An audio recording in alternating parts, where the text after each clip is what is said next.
এই প্রেস ক্লাবে 12 তারিখ থেকে না খেয়ে কষ্ট করে দিন রাত রোদের ভিতরে পরিশ্রম করে যাচ্ছে। এই আন্দোলন সফলতার দিকে যাচ্ছে। আপনারা দেখেছেন 2018 সালে বাংলাদেশ বেসরকারি শিক্ষক কর্মচারী ফোরামের নেতৃত্বে শিক্ষক সমাজ 5% যে ইনক্রিমেন্ট সেটা আদায় করেছিল এবং 20% বৈশাখী ভাতা আদায় করেছিল। বিগত বিএনপির সময় এহসানুল হক মিলনের নেতৃত্বে 25% উৎসব ভাতা শিক্ষক সমাজ হয়েছিল। আপনি দাবি করেন শত বছরের পুরনো সংগঠনের নেতা, আপনি লক্ষ লক্ষ শিক্ষকের প্রতিনিধিত্ব করেন। এই জাতি আপনার কাছে জানতে চাই যে আপনি শিক্ষকদের জন্য 1 টাকার কোনো সুবিধা আদায় করে দিতে পেরেছেন? তাহলে কেন আপনি বড় বড় কথা বলেন? আপনি কেন শিক্ষকদেরকে বিভ্রান্ত করেন? কোন আন্দোলনই ব্যর্থ নয়, এই আন্দোলন সফলতার দিকে যাচ্ছে।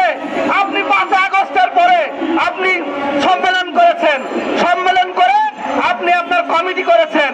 5 আগস্টের পরে কয়দিন উপদেষ্টা মহোদয়ের সাথে সাক্ষাৎ করেছেন? বলতে পারেন বুকে হাত দিয়ে যে একদিন উপদেষ্টা মহোদয়ের সাথে সাক্ষাৎ করেছেন, একদিন জেলা উপজেলায় শিক্ষকদের বৈষম্য নিরসনের জন্য একদিন আন্দোলন করেছেন। 5 আগস্টের পরে কি করেছেন আপনি? বিগত সরকারের সময় দালালি করেছেন, গোপালগঞ্জে বাড়ি বলে অনেক বড় বড় কথা বলেছেন, কিছু করে দিতে পারেননি। কাজেই শিক্ষক সমাজ কিন্তু আপনাদেরকে বয়কট করবে।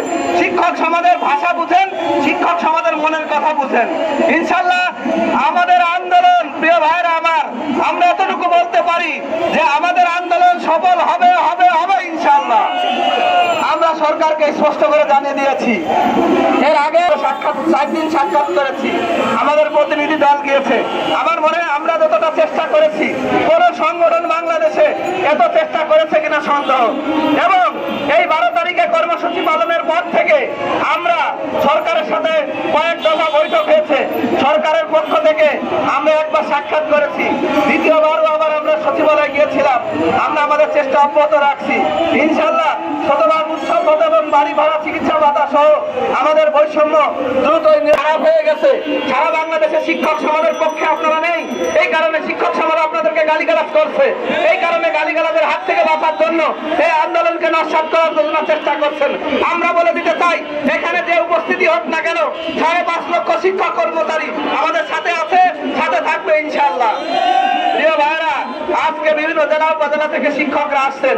আপনাদের নেতৃত্ব আজকে প্রশ্নের সম্মুখীন হয়েছেন, কারণ আপনারা এই আন্দোলনের নেতৃত্ব দিতে ব্যর্থ হয়েছেন।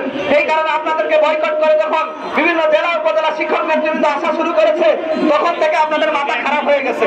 মাথা আরো খারাপ হবে যখন এই আমাদের আন্দোলনের নেতৃত্বে যখন আমরা দাবি আদায় করতে সক্ষম হব, তখন আপনাদেরকে হয়তো পাবনাও পাঠানো হতে পারে।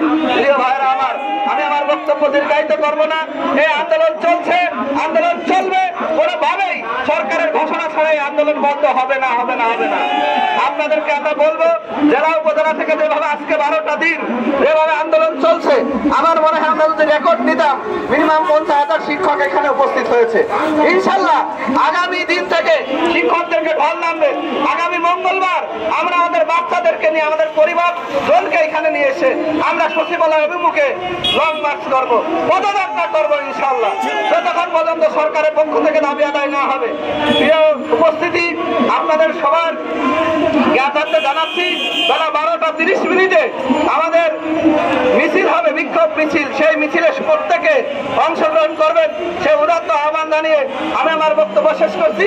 এ পর্যায়ে বক্তব্য রাখবেন আমাদের জাতীয়